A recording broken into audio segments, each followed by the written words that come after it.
or lease in the morning. Sup, chillins? Welcome to another edition of Breaking Badger News. I am your host, as always, your friendly neighborhood Simpsons kin, Maximilian Darrett. And joining me for this particular episode on such short notice is, of course, the boss, Allison Tiemann, and Pussycat Punisher. And what are you the host of now? Pussy Talk?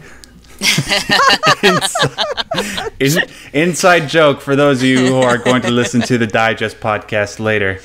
Well, maybe it's an inside joke. Maybe that's something that's actually going to happen. But that's besides the point.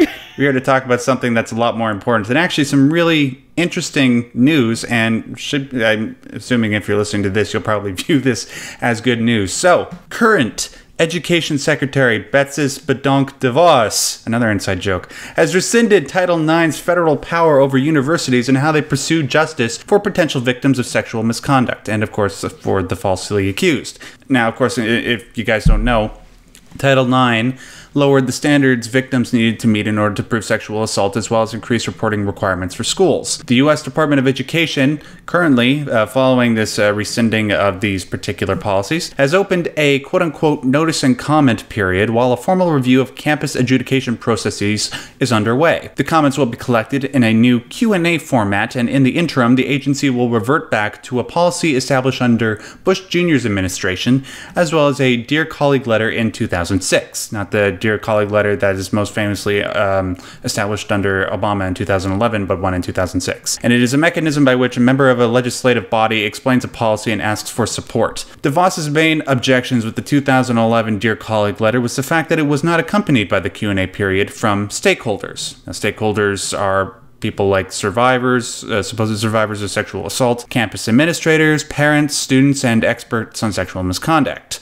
Whereas the 2006 letter did have a Q&A period. DeVos claims that this created a system that lacked basic elements of due process and failed to ensure fundamental fairness. Now, while this is definitely good news, at least in my opinion, obviously for the falsely accused, but also for people that are trying to seek justice as victims of sexual assault, whether you're a man or a woman, there are some key things that we need to keep in mind.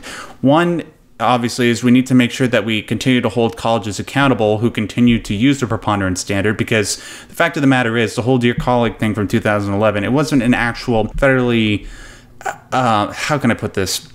It was more like a recommendation. It was like a guideline. It wasn't something that universities had to hold to. It was just sort of an instruction on how to pursue sexual assault cases on campus.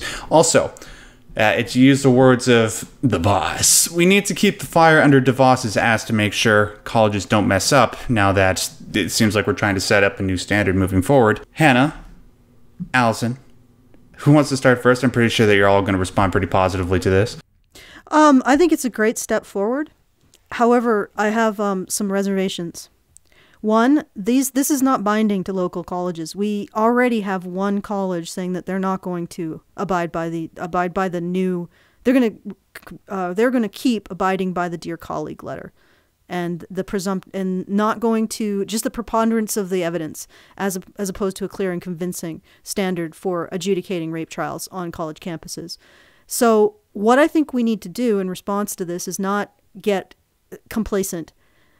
First of all, I think we need to identify those colleges that are not going to start to remove the influence of the Dear Colleague letter and make it very public and start to tell parents, do you want to send your son to a college in which he can be convicted of rape on less evidence than he can be convicted of stealing a chocolate bar?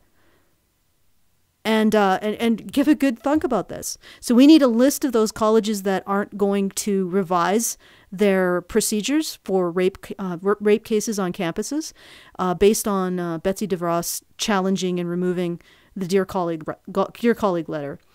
And the other thing that we need to do is, well, we definitely need, not necessarily to keep the pressure on, because Betsy DeVos obviously seems to be motivated to go in line with what we want to see happen, which is to change the Dear Colleague letter, but to encourage her to take this a step further and create new guidelines that, I know it's adding to the federal control over colleges, but to create new guidelines that indicate that you have to use the clear and convincing standard of evidence for rape, or alternatively that colleges, like these trials don't belong on college campuses. Felonies belong with the police and the criminal justice system. And that's my opinion. I think this is it's a positive thing to have happened, but at the same time, it's limited in its scope. We still need to take the local effort, and we still need to inform young men of the colleges that they're going to and whether or not they are respected.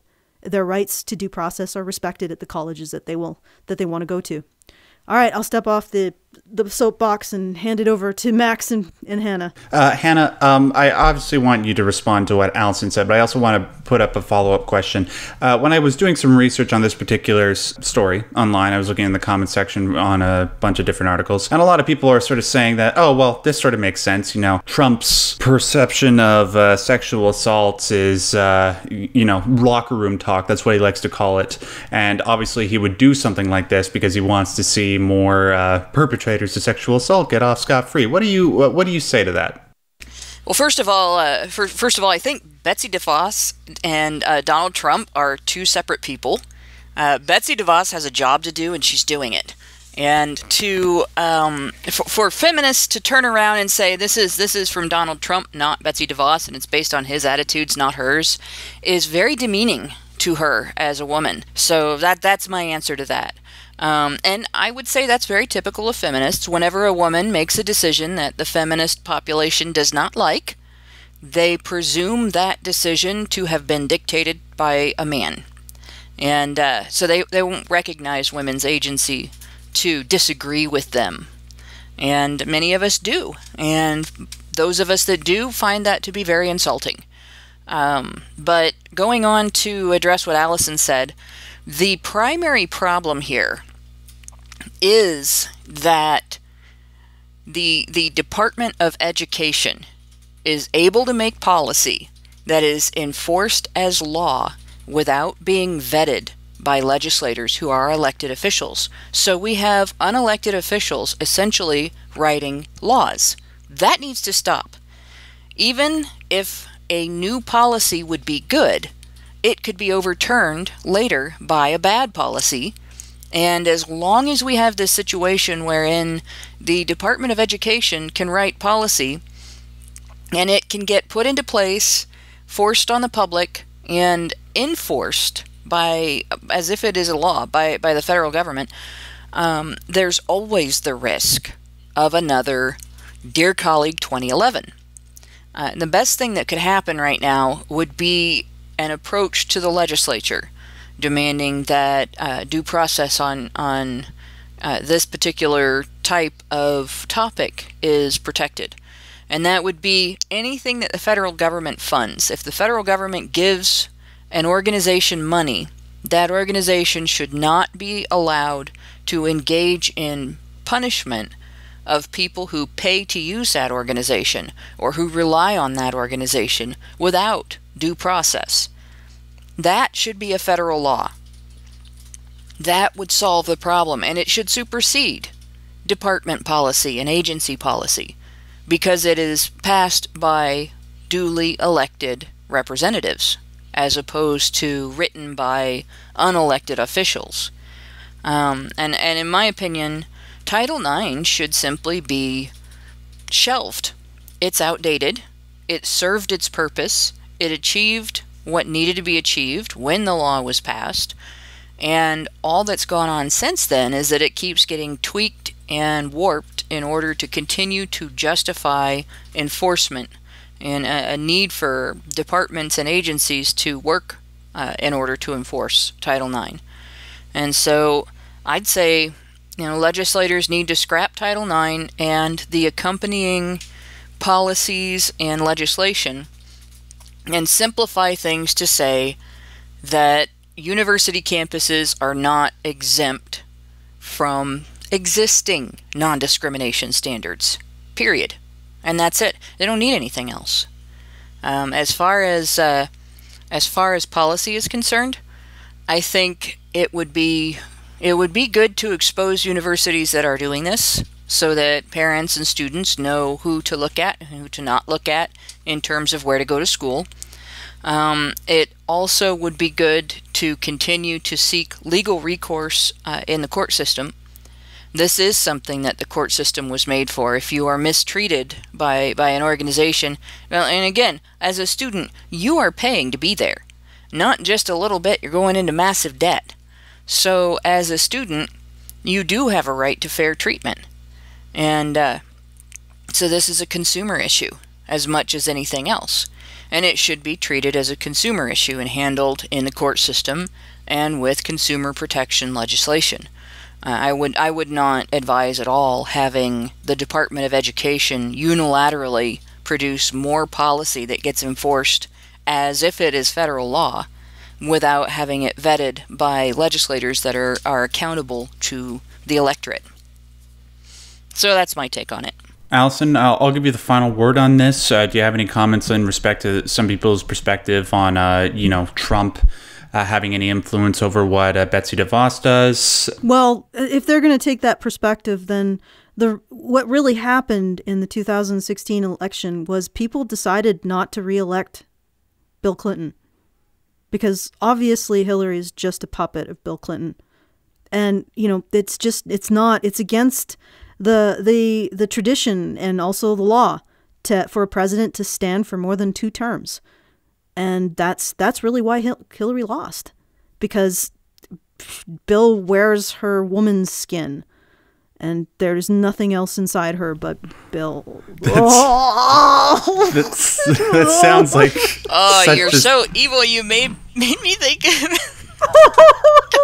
Oh my God! It must have happened at one point. I'm not going to speculate on all of the... You can look up rumors online. I'm not going there. All right. Let's just leave it at that.